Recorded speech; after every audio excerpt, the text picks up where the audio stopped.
All right, Shalom.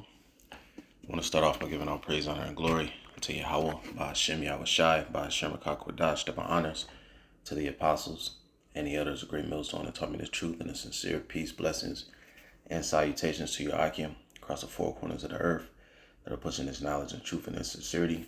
It's the brother bars off in the GMS Arizona camp, Lord Will, with another quick lesson to edify. All right. In this lesson, I just want to go into how these other the heathen nations, okay, are going to love being ruled by us in the kingdom. All right. They are actually going to love the order that's going to be established through the rulership of the Israelites in our kingdom. They're going to love serving us because being under our rulership is going to be a hell of a lot better situation than the rulership that they're under now, been under the rule of a wicked king, of Esau Edom, who is currently in control of this world. All right. They're going to have their own land. They're going to have a level of their own substance. There's going to be peace on the earth, and there's going to be order. There's going to be order. And after they serve us for 1,000 years in captivity, building up our kingdom as we built up a kingdom for them, then they're going to go and live their own lives in their own lands under the rule of the Israelites. And it's going to be complete peace. They're not going to be starving. They're not going to be locked into these, these fucked up usury/debt, contracts that they're not going to have to worry about other nations rising up against them in war. That 144% going to prefer the rulership of the Israelites over the current rulership that they're in. Okay, they're going to admire us. They're going to look up to us. Okay, and they're going to walk after our law, statutes, and commandments in the kingdom. And that's going to make for a greater way of life for everyone on the earth. We know the Israelites are going to be on a level, but hey, the heathen nations are going to be living a much better life than the life they're living now. Okay, being ruled by Esau Edom.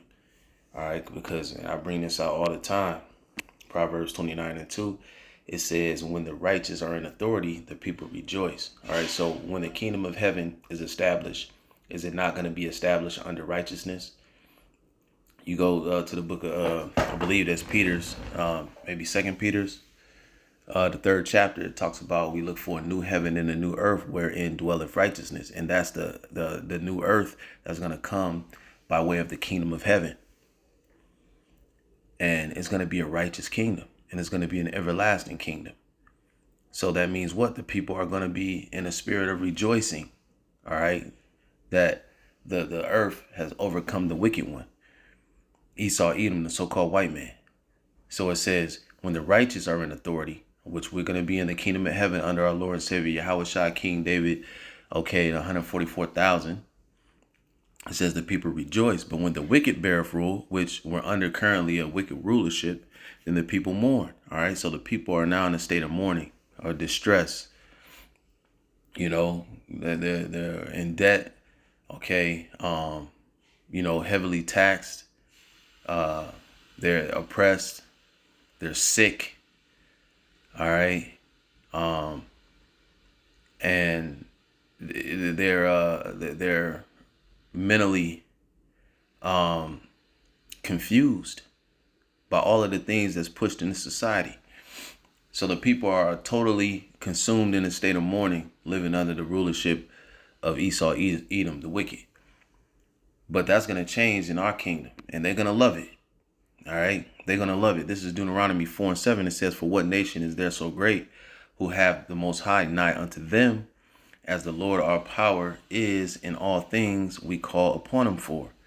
It says, and what nation is there so great that have statutes and judgments so righteous as all this law, which I set before you this day. All right. So what nation is that so great? It's the Israelites. And these other nations, this is what they're going to be saying to themselves. Man, this is a great nation. You know, they got these laws, these statutes, commandments that live righteously because we're going to shine in the kingdom. And these other nations are going to be in awe of that. The way that we live, our way of life, okay, our power, they're going to be in awe of, you know, just the ways of the Israelites. And they're going to seek after those ways. Because when you go, I got a few precepts here. When you go to the book of Isaiah, the 2nd chapter, it says, verse 2, and it shall come to pass in the last days that the mountain of the Lord's house shall be established in the top of the mountains. These mountains are symbolic for governments. All right. So the mountain of the Lord's house, okay, the Israelites, the 144,000 elect, it says is going to be established in the top of the mountains. That's going to be the most high ruling government on the planet Earth.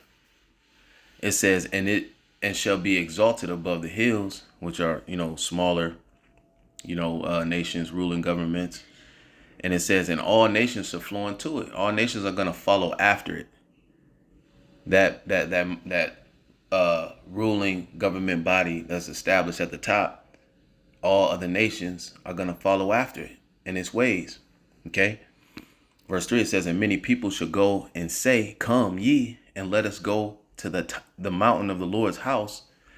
Salakia, let us go up to the mountain of the Lord, Yahweh Ba'Shem Yahushai, to the house of the God of Jacob. And he will teach us of his ways, and we will walk in his paths. See, they're going to follow after us.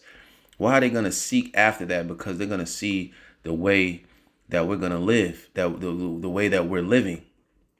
They're going to admire the law, statutes, and commandments.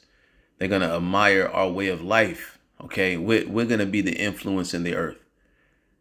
And they're going to follow after that. They're going to seek after that. Okay.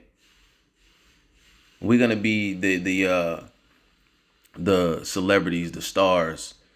You know, we're going to be glorified. All right. Everyone's going to want to follow after us, want to seek after us in our ways.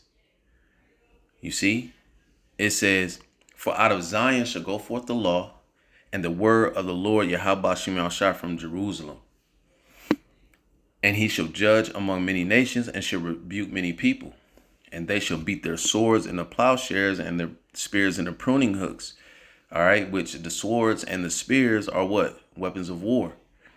Now, the plowshares and the pruning hooks are, you know, agricultural tools. Okay. And it says, nation shall not lift up sword against nation, neither shall they learn war anymore, because you're not going to need those weapons of war, because there are going to be no more wars. After World War III and the destruction of America, then the earth is going to be in total peace. The animals, they're not going to kill each other. They're not going to be eating people. The nations are going to be under the rulership of the Israelites. So there's going to be no more war. There's going to be no more jockeying for position, because Israel is coming to take it all. We're going to have all the substance of the earth. So there's not going to be jockeying for position or looking to exploit, you know, certain lands for its resources. All of that is going to be a thing of the past, because the earth is going to be protected. It's going to be refreshed and renewed. There's going to be no more of that, you know, pillaging and robbing and murder, because the law is going to go forth out of Zion. We're going to enforce the law on these other nations, and they're going to love it. You know, you will have some of the nations that, you know, got to be beat into submission a little bit. They may go off, and we're going to be there to correct them. But at the end of the day, it's going to be obvious that this is a much better way of life. This is the way for life to prosper all around, from nature to, you know, the people in the society. Okay, to the earth itself, to the animal kingdom. Everything is going to prosper, being under the order of the law of Zion. You see? So the nations are going to love the fact that they don't have to, you know, look over their shoulder worried about war or someone attacking them or an animal, you know, attacking them. Those kinds of things. They're going to be able to live in peace. You see? So Another precept. All right. It says Isaiah 14:4. It says, "Thou shalt take up this proverb against the king of Babylon and say, how have the oppressor ceased? The golden city ceased." All right. And the scriptures talk about how Babylon had been a golden cup in the Lord's hand. And so this is Babylon the Great. And then ultimately it's set for destruction. Okay. The Lord's going to destroy it because it's a sinful kingdom. Verse 5, it says, "The Lord Yahweh hath broken the staff of the wicked and the scepter of the rulers. He who smote the people in wrath with a continual stroke, he that ruled the nations in anger, is persecuted, and none hindereth." All right. And that's the so-called white man, Esau, Edom. See? He's the one that ruled the people in wrath with a continual stroke. So verse 7, once he's taken down, then the earth is going to be at rest. Verse 7, "The whole earth is at rest and is quiet. They break forth into singing." So these other nations, they're actually going to rejoice at the fall of Esau, Edom. Okay. And in fact, they're going to have a hand in it.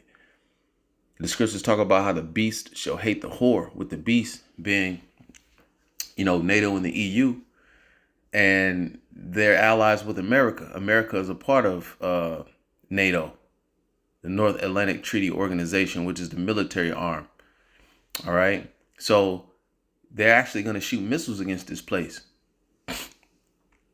They're going to rejoice, to a degree, because it also talks about how once, in the Revelations, I believe the eighth chapter, how, when they see America burning, man, they're going to realize, man, damn, it's over. Like we live deliciously off of America, selling goods and basically oppressing the Israelites. And now that it's gone. So they're gonna mourn for it, to a degree. But, like I said, after they serve for 1,000 years and build up our kingdom, okay, they get their recompense, man, they're gonna be able to live. They're going to be able to live in a peaceful world, a peaceful society. You're not going to have all this wickedness, all this confusion, that's being pushed. All right. Verse 8, it says, "Yea, the fir trees rejoice at thee, and the cedars of Lebanon, saying, since thou art laid down, no feller is come up against us." See, because after this devil goes down, okay, the whole earth is going to rejoice. The whole earth is going to be at peace. Okay, because right now the whole creation groaneth, but then when we get put up in rulership, and we're establishing the law and we're establishing righteousness back on the earth, and everybody's gonna rejoice. They're gonna be glad this devil is gone, man. This devil Esau Edom is gonna fly away as a dream. Nobody's gonna be. They're not gonna consider him. They're gonna say, "Hey, is this the man that made the earth to tremble? Like this dude?" Because he gonna be living so bad in our kingdom. All right, he gonna be doing the worst. And then after 1,000 years, he is not gonna go into his own land and have a level of substance. No, he's going to be completely wiped off the planet Earth. Every last Edomite is gonna be destroyed. His wickedness was that great. Okay, when he had the rulership. So since he is laid down, says no feller has come up against us. Hey, nobody's gonna come up against the Israelites. The people are actually gonna enjoy the way of life. They're gonna enjoy the way of life in our kingdom. All right, and anybody that don't want to serve us, they're gonna perish anyways. Like we're gonna have the power, and we're establishing the law. So that's part of it. You don't want to serve us, then you're gonna be destroyed. This is Isaiah 60:10. It says, "And the sons of strangers shall build up thy walls, and the kings shall minister unto thee. For in my wrath I smote thee, but in my favor I had mercy on thee." All right, so these other nations are going to build up our kingdom. It says, "Therefore thy gates shall be open continually. They shall not be shut day nor night, that men may bring unto thee the forces of the Gentiles." All your goods, the best of everything that you have is going to come back to us. All right. That doesn't mean that the Gentiles are going to be left with nothing. That just means that you're going to be bringing us the best of everything you have. Okay, that's part of our blessing in our kingdom. It says, and that their kings may be brought. For the nation and kingdom that will not serve thee shall perish. Yea, those nations shall be utterly wasted. All right. So, man, let's read. Let's go down a few more verses. It says, the glory of Lebanon shall come unto thee, the fir tree, the pine tree, the box together, to beautify the place of my sanctuary, and I will make the place of my feet glorious. All right, because they're gonna beautify what? The Israelites and our kingdom, which is going to be established back in the holy land of Israel. All right. It says, the sons also of them that afflicted thee shall come bending unto thee, and all they that despise thee shall bow themselves down at the soles of thy feet. And y'all going to enjoy doing it, because y'all going to realize who y'all afflicted, that those were the Lord's people. And y'all gonna be doing whatever you can to try to gain favor in our sight. So y'all gonna come bending to us, man. Y'all gonna be very sorrowful. Now these devils are not, and that's why they're gonna receive the harshest judgment in our kingdom. But you other nations, y'all gonna come bowing at the soles of our feet, man. It says, and they shall call thee the city of the Lord, the Zion of the Holy One of Israel. All right, y'all gonna know who we are. Okay, it's going to be made evident. It says, whereas thou hast been forsaken and hated, so that no man went through thee, I will make thee an eternal excellency, a joy of many generations.